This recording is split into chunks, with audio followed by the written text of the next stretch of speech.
Copyright disclaimer under Section 107 of the Copyright Act 1976. Allowance is made for fair use for purposes such as criticism, comment, news reporting, scholarship, and research. Fair use is a use permitted by copyright statute that might otherwise be infringing. Non-profit, educational or personal use tips the balance in favor of fair use. तरबूज की खेती कर रहे हो? देखो, हमने सोच समझकर ही तरबूज बोया है। सोच समझकर बोया है? सुनो तो जरा, क्या सोचा था तुमने? हाँ, अब सुनो। बात ये है कि सब लोग जब धान की खेती कर रहे हैं, तो ऐसे में तरबूज कम मिलेगा। तो हमने क्या सोचा कि अगर हम तरबूज लगाएंगे, तो बढ़िया मुनाफा हो जाएगा। हाँ। तुम्हारा दिमाग खराब है क्या? बारिश में कभी तरबूज होता है? क्या बात कर रही हो? बारिश में तरबूज नहीं होता है क्या? अब मैं क्या कहूँ? तुम तो सब जानकर ही खेती करते हो ना? अरे, ऐसे काहे कह रही हो? पहले बता दिया होता तो हम तरबूज लगावे नहीं करते। तुम्हें पहले मैं कैसे बताऊं? क्या तुम मुझसे सलाह लेते हो कभी? हाँ, अब रहने दो, ज्यादा डांटो नहीं। आगे से ऐसा हम नहीं करेंगे। जाओ यहाँ से, मेरी नजरों से दूर हो जाओ। जगदीश की एक बेटी थी, नाम था दिव्या। दिव्या बहुत ही समझदार लड़की थी। वो गांव भर में घूम कर लोगों की मदद करती थी। सुबह जब वो बुढ़िया के घर के सामने से गुजर रही थी, तो देखा कि वो बुढ़िया रो रही है। अरे बूढ़ी माँ, आप रो क्यों रही हैं? क्या हुआ? मत पूछ बेटी, मेरे रसोई घर की छत गिर गई है। अब मैं क्या करूँगी? छत गिर गई? किसी से मदद मांगिए ना। कई लोगों से मांगी, पर कोई मदद करने को तैयार नहीं। क्या मदद करने से कोई नुकसान हो जाता? रुको, मैं देखती हूँ क्या किया जा सकता है। बूढ़ी माँ, अब आप दूसरे सिरे को पकड़ो, मैं ऊपर उठाती हूँ। छत ऊपर चढ़ा देंगे। दोनों के प्रयास से छत वापस जगह पर लग जाती है। बुढ़िया बहुत खुश हो जाती है। वाह, तेरी अक्ल तो कमाल की है। तेरी वजह से मेरा रसोई घर ठीक हो गया। मैं हूँ ना माँ, जब भी जरूरत हो बस मुझे बुला लेना। खुश रहो बेटी, सदा सुखी रहो। हाँ माँ, आप लोगों की दुआओं की वजह से ही मैं अच्छी हूँ। अब चलती हूँ, माँ चिंता कर रही होगी। ठीक है बेटी, ध्यान से जाना। हर दिन ऐसे कामों के लिए दिव्या को माँ की डांट सुननी पड़ती है। आज भी कुछ अलग नहीं हुआ। ठहर जा, वहीं खड़ी रह। बता, कहाँ गई थी तू पूरे दिन? माँ, मैं थोड़ी देर गांव में घूमने गई थी। तुम जानती हो, मैं घर पर ज्यादा नहीं रहती। यही तो पूछ रही हूँ कि तू घर में क्यों नहीं रहती? क्या तुझे घर का कोई काम नहीं? घर का काम करने के लिए तो आप हो ही। मैं तो गांव वालों के काम में मदद करती हूँ। गांव वालों के काम करके तुझे क्या मिलता है? माँ, मुझे उनका प्यार और आशीर्वाद मिलता है। लोगों की मदद करने से बहुत सुकून मिलता है। बस कर, छोटी सी उम्र में इतनी बड़ी बड़ी बातें। अभी 15 साल की है और बात करती है जैसे 80 की बुढ़िया हो। रहने दो माँ, आज मत डांटो ना। तेरे बाप बेटी को लेकर मैं बहुत परेशान हूँ। एक है बहुत बेवकूफ, दूसरा बहुत चालाक। जरूर पापा ने फिर कोई बेवकूफी की है, उसी का गुस्सा मुझ पर निकाल रही हो। क्या करूँ मैं? तुम खुद देख घर की हालत। गांव के इतने लोगों की समस्या हल कर दी, अब तक पापा को ठीक नहीं कर पाई। क्या कहूँ, मेरी तो किस्मत ही फूटी है, तभी तो तेरे बाप के घर आई।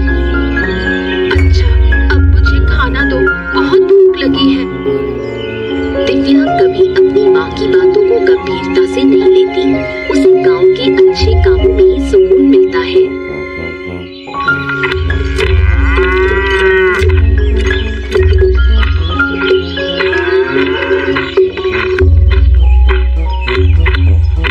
सुबह चंद्रकांत बाबू ने बुढ़िया को बुलाया, लेकिन वो नहीं आ पाई। इस बात को लेकर वो चिंतित थे। क्या हुआ बुढ़िया? मैंने तो तुझे सुबह बुलाया था ना, तू अब आ रही रही है? क्या मेरी बात की कोई कदर नहीं है क्या? ऐसी कोई बात नहीं बाबूजी। दरअसल मैं थोड़ी परेशानी में पड़ गई थी। परेशानी में? क्या हुआ था? मेरी रसोई की छत गिर गई थी, उसे ठीक करने में लगी रही। अच्छा, तो अब छत ठीक हो गई? हाँ हो गई। मैंने बहुतों से मदद मांगी लेकिन किसी ने नहीं की। तो फिर तूने अकेले ठीक की? नहीं बाबूजी, मैं अकेले नहीं कर पाई। जगदीश की बेटी ने मदद की। वही छोटी सी लड़की जो दिन भर गांव में घूमती रहती है? हाँ बाबूजी, वो छोटी जरूर है लेकिन बहुत समझदार है। गांव के लोगों की बहुत मदद करती है। ऐसा है क्या? बिल्कुल, उसके जैसा कोई और बच्चा इस गांव में नहीं। अच्छा लगा सुनकर। कभी उसकी समझदारी की भी परीक्षा लूंगा मैं। जरूर देखिए, बच्ची बहुत तेज है। जहाँ भी जाती है समाधान लेकर ही लौटती है। बुढ़िया की बात सुनकर चंद्रकांत बाबू को ईर्ष्या होती है। उसे अपनी बेटी देवांशी दिव्या के सामने बहुत छोटी लगने लगती है।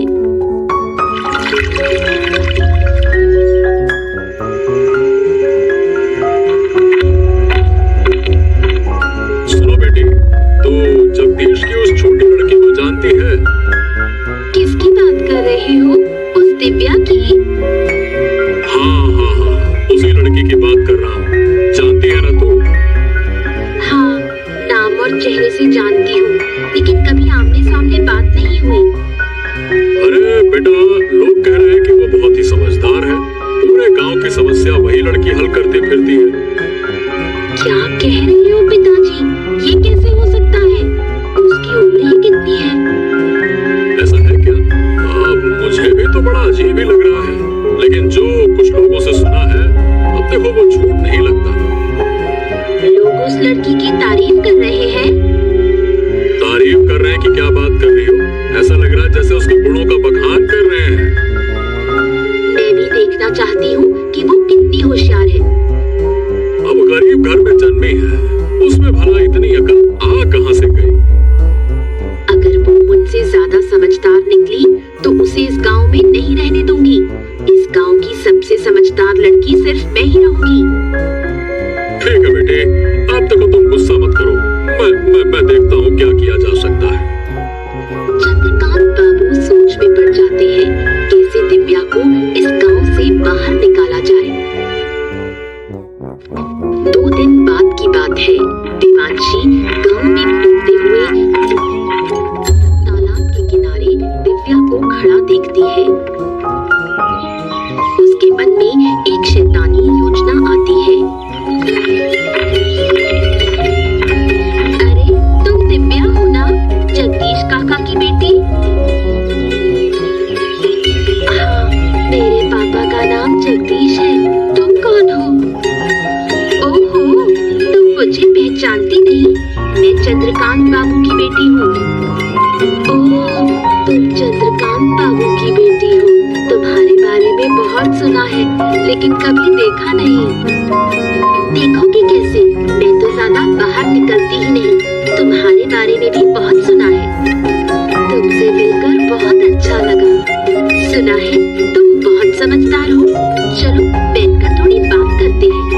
देवांशी दिव्या को तालाब के किनारे बैठने के लिए कहती है, फिर उसे धक्का देकर पानी में गिरा देती है और खुद नकली कोशिश करती है उसे बचाने की। उसके चेहरे पर शैतानी मुस्कान होती है।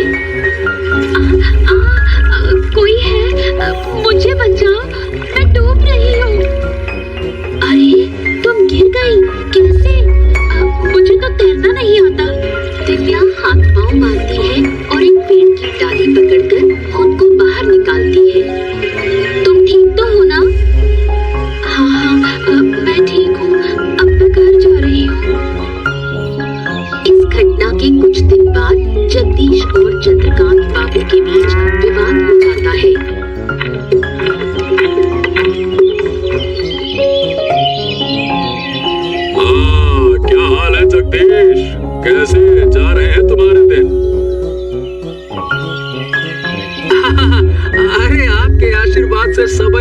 चल रहा है बाबू, पर आप अचानक से हमारे घर में क्या हो गया? देखो, मुझे जमीन की जरूरत है, उसी सिलसिले में बात करने आया हूँ। जमीन के मामले में हम आपकी मदद भला कैसे कर सकते हैं? देखो, ऐसा है, जो जमीन मुझे चाहिए वो तुम्हारी है। तुम्हारी जमीन के बगल में मेरी जमीन है। लेकिन बाबू, मैं आपको अपनी जमीन क्यों दूं? अरे भाई, उसके बदले में पैसे दूंगा, इसलिए और काहे के लिए? मुझे तुम्हारी जमीन की सख्त जरूरत है। लेकिन मेरे पापा आपको जमीन क्यों देंगे? वो जमीन बेचने वाली नहीं है। अरे तू बीच में काहे बोल रही है? तुझे क्या समझ है इन बातों की? ये बड़े लोगों की बात है, तुम चुप रह। जगदीश, तेरी बेटी मेरा अपमान कर रही है। अपमान? ना ना ना ना बाबू, वो तो बच्ची है, उसकी बातों का बुरा मत मानिए। मैं भले ही छोटी हूँ, लेकिन जो कह रही हूँ वही सही है। मेरे पापा आपको कोई जमीन नहीं देंगे। मैं तेरे घर खुद आया और तेरी बेटी ने मुझे अपमानित किया। इसका अंजाम तुझे भुगतना होगा। अरे बाबू, जगदीश बाबू, आप नाराज मत होइए। देखिए, मेरी बात तो सुनिए तो। इतना अपमान सहकर मैं यहाँ खड़ा रहूं? तुम्हारी बात सुनो, मैं तुम लोगों को सबक सिखा कर रहूंगा। चंद्रकांत बाबू के मन में दिव्या के खिलाफ बदला लेने की भावना जाग उठती है।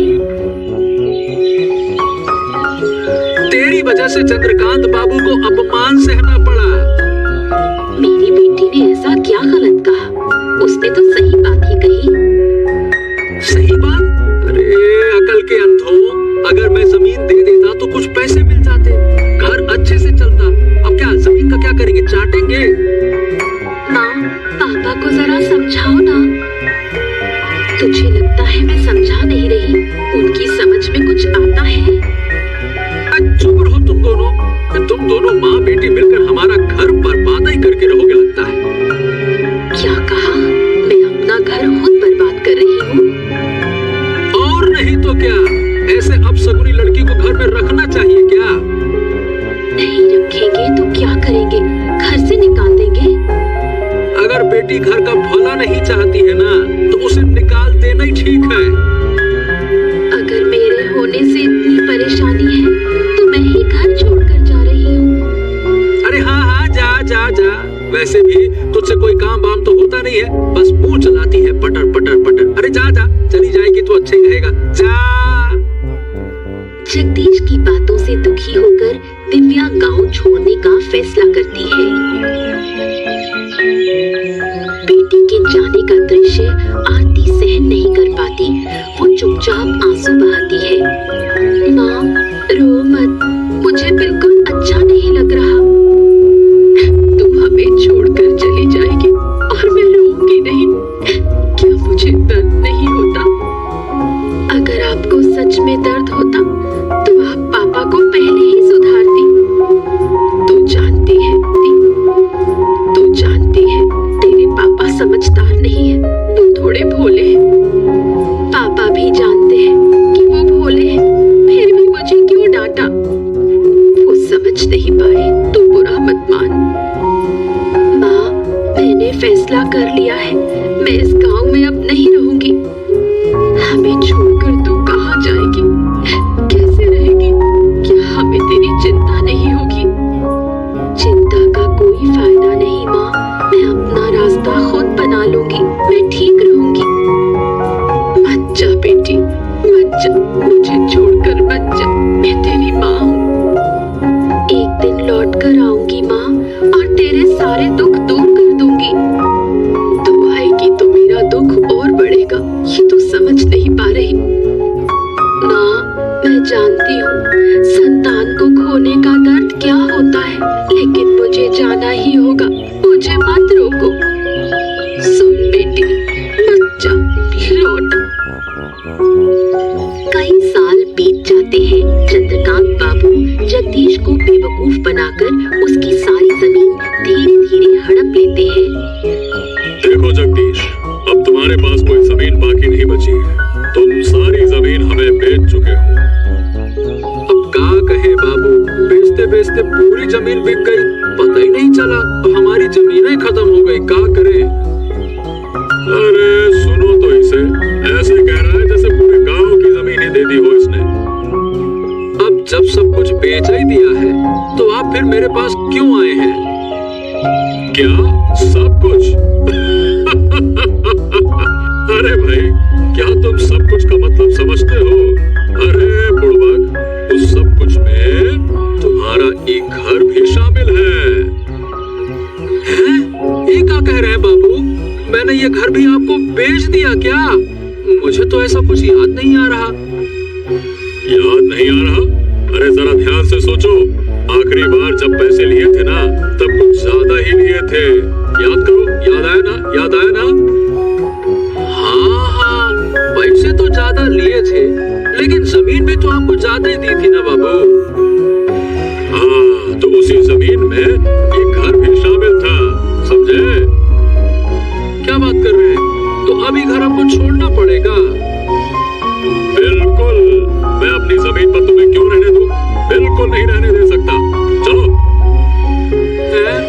लेकिन हम ये घर छोड़ देंगे तो जाएंगे कहाँ बाबू? अरे कहाँ जाएंगे हम क्या बताएं? अरे जाओ जहाँ जाना है, फालतू की बात ना करो मुझसे। लेकिन ये घर छोड़ना पड़ेगा तुम्हें, समझ गए? ठीक है बाबू, हमको कुछ दिन का समय दे दीजिए, फिर हम घर खाली कर देंगे। हाँ ठीक है, जल्दी खाली कर देना। जगदीश अब भी कुछ नहीं समझ पाया। चंद्रकांत बाबू उसे देखकर मन ही मन बहुत खुश होता है और उसे कुछ दिन का समय देता है।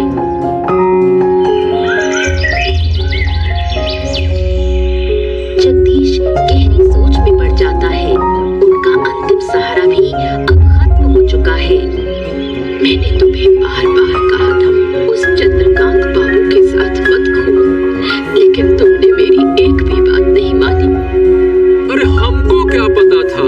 अरे गिन्नी, अगर पता होता तो मैं उसके साथ उठता बैठता क्या? तुमने नहीं समझा, ये ठीक है, लेकिन जब मैंने समझाने की कोशिश की, तुमने मुझे चुप करा दिया। अरे हमको कभी अंदाजा ही नहीं था कि हमारे साथ ऐसा हो जाएगा।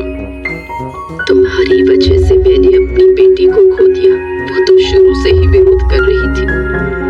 हाँ, अब जाकर समझ में आ रहा है कि मेरी बिटिया सही कहती थी। मैंने नाहक उसे गलत समझा इतने साल। क्या करूं, मेरी अकल ही मारी गई थी। तुमने उसे घर से निकाल दिया, अब उसका पाप तुम्हें भुगतना पड़ रहा है। मैं और सजा भुगतने को तैयार हूँ। मेरी बेटी न जाने कहाँ होगी, किस हालत में होगी। मुझे माफ कर दो मेरी बेटी। अब रोकर क्या फायदा? सोचो अब आगे कहाँ जाएंगे? अरे अब तो कुछ सोचने की शक्ति ही नहीं रही। कहाँ जाएंगे, क्या करेंगे? तुम्हारे दिमाग में कभी कुछ चलता ही कम था। सारा झंझट मुझे ही सहना पड़ा है। अब मैं क्या करूं? चिंता मत करो गिन्नी, हम कुछ उपाय सोचते हैं। जगदीश और आरती का जीवन अब अनिश्चितता के अंधकार में डूब गया। दिव्या गांव लौटकर गांव के विकास के लिए प्रयास शुरू करती है। उसकी मुलाकात आनंद नाम के एक शिक्षित युवक से होती है। सुना है आप 2 दिन पहले गांव लौटी हैं और गांव के भले के लिए काम करना चाहती हैं। हाँ, आपने ठीक सुना। क्या आपको कोई आपत्ति है? अरे नहीं, कैसी बातें कर रही हैं? मैं तो खुद किसी ऐसे व्यक्ति की तलाश में था। फिर तो और भी अच्छा। दरअसल मैं भी काफी समय से गांव के विकास के लिए कुछ करना चाहता था। अब आपको पाकर अच्छा लग रहा है। अब मेरे पास एक साथी है। आपके साथ मिलकर मैं और भी अच्छा काम कर पाऊंगी। हाँ, जी हाँ, मैं भी तो यही कहना चाहता था। आप तो काफी समझदार हैं। तो आपने गांव के लिए क्या योजना बनाई है? वैसे मैंने अभी तक कुछ तय नहीं किया है, पर सोच रहा था कि अनपढ़ किसानों को कृषि के बारे में जागरूक किया जाए।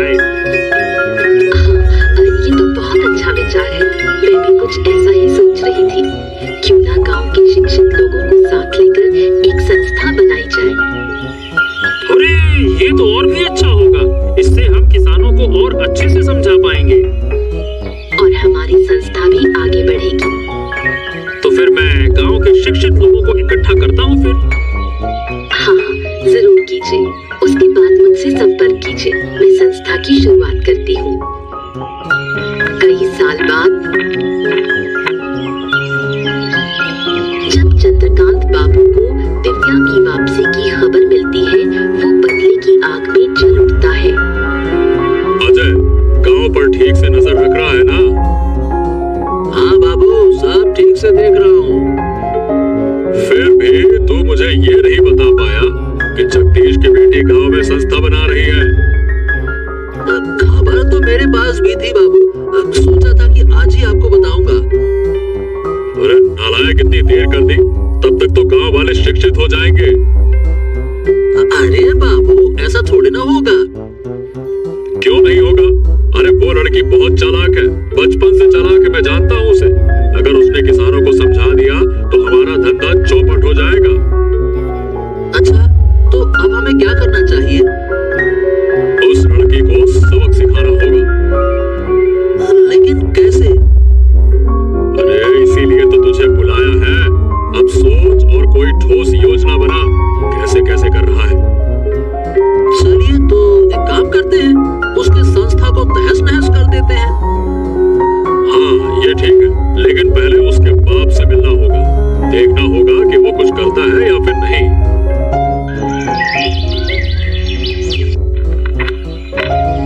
जब चंद्रकांत बाबू जगदीश के घर पहुंचे तो जगदीश थोड़ा डर गया। उसने सोचा चंद्रकांत बाबू शायद उसे घर से निकालने आए हैं। प्रणाम प्रणाम बाबू, आइए आइए आइए, अंदर आइए, बैठिए बैठिए बैठिए।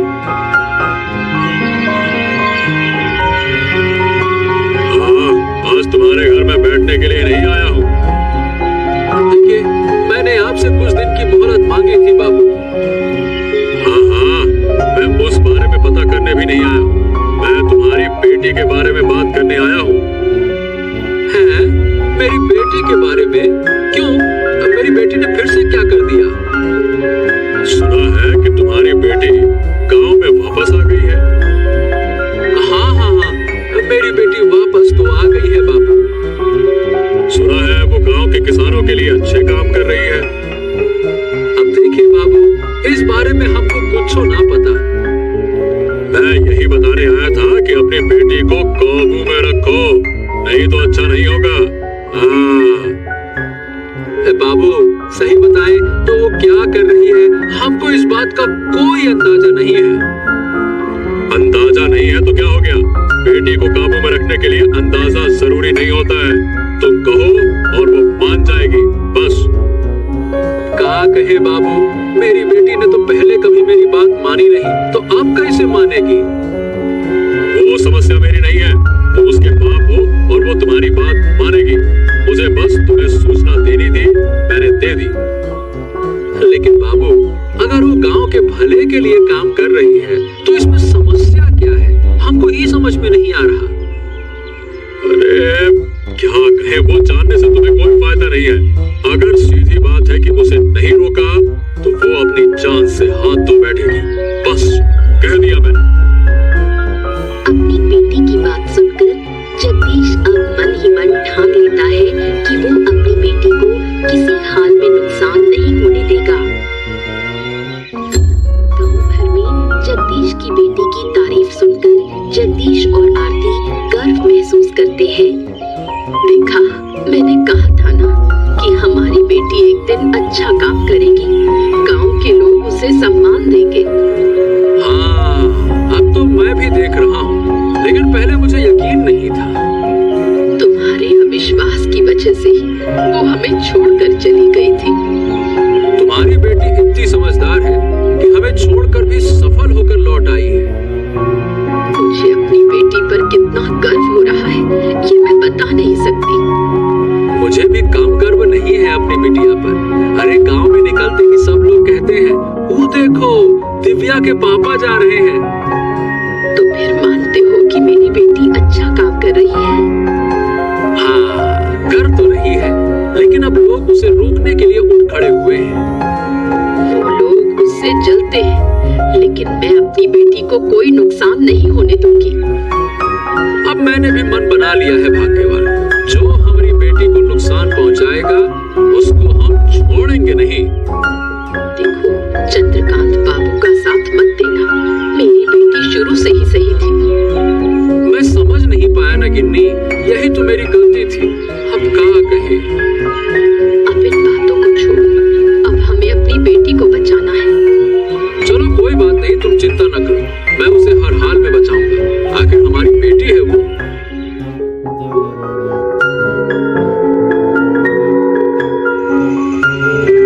दूसरी ओर चंद्रकांत बाबू और अजय ने चालें चलनी शुरू की।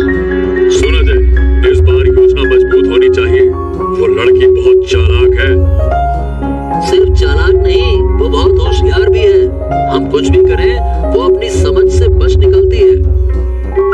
इसलिए तो कह रहा हूँ, इस बार सख्त तैयारी होगी।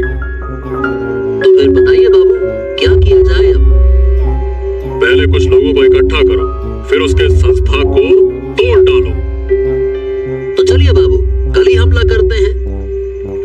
हाँ, कल ही करना होगा, अब और देर नहीं की जा सकती। अगर गांव वाले बीच में आ गए तो उन्हें गांव से निकालने की धमकी देंगे। कोई और बीच में फिर नहीं आएगा। लेकिन उस लड़की के साथ हमारे गांव का आनंद भी है, उससे थोड़ा डर लगता है। लोग उसे बहुत मानते हैं। अगर आनंद बीच में आया ना, तो उसे भी खत्म कर देंगे। ठीक है बाबू, ये हुई ना बात।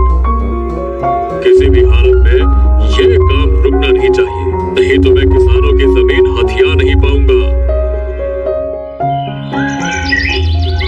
सुबह होते ही चंद्रकांत बाबू, अजय और उनके लोग सभा घर पहुंचते हैं, हाथों में डंडे और हथियार। ये क्या बाबू, आप लोग यहाँ हथियार लेकर क्यों आए हैं? क्या मकसद है आपका? जो काम तुम लोग कर रहे हो वो गांव के भले के लिए नहीं है। इसे अभी के अभी बंद करो। ये काम गांव के भले के लिए नहीं है, ये आपसे किसने कहा? या फिर ये काम आपके धंधे के लिए खतरा बन गया है? जबान लड़ा दी है। अजय, देख क्या रहा है? इस सभा घर को तोड़ डाल, चल। अगर हिम्मत है तो आइए, हम तुम्हारे हाथ तोड़ डालेंगे। अब दिव्या के सामने ढाल बनकर खड़े हो जाते हैं जगदीश। चंद्रकांत बाबू गुस्से में भड़क उठते हैं। खबरदार बाबू, अब तक आपने हमारे परिवार को बहुत नुकसान पहुंचा दिया। अगर आज हमारी बेटी को कुछ हुआ ना, तो आपको हम लटा के ऐसा मारेंगे क्या कहे। फिर छोड़ दो अब उसको, बहुत हो गया। ए जगदीश, तू भूल रहा है कि तेरा घर अब भी मेरी मुट्ठी में है। ए बाबू, घर वर की कोई जरूरत नहीं है, फालतू की धमकी देना नहीं। हमारी बेटी को कुछ होना नहीं चाहिए। हाँ, तूने अच्छा नहीं किया।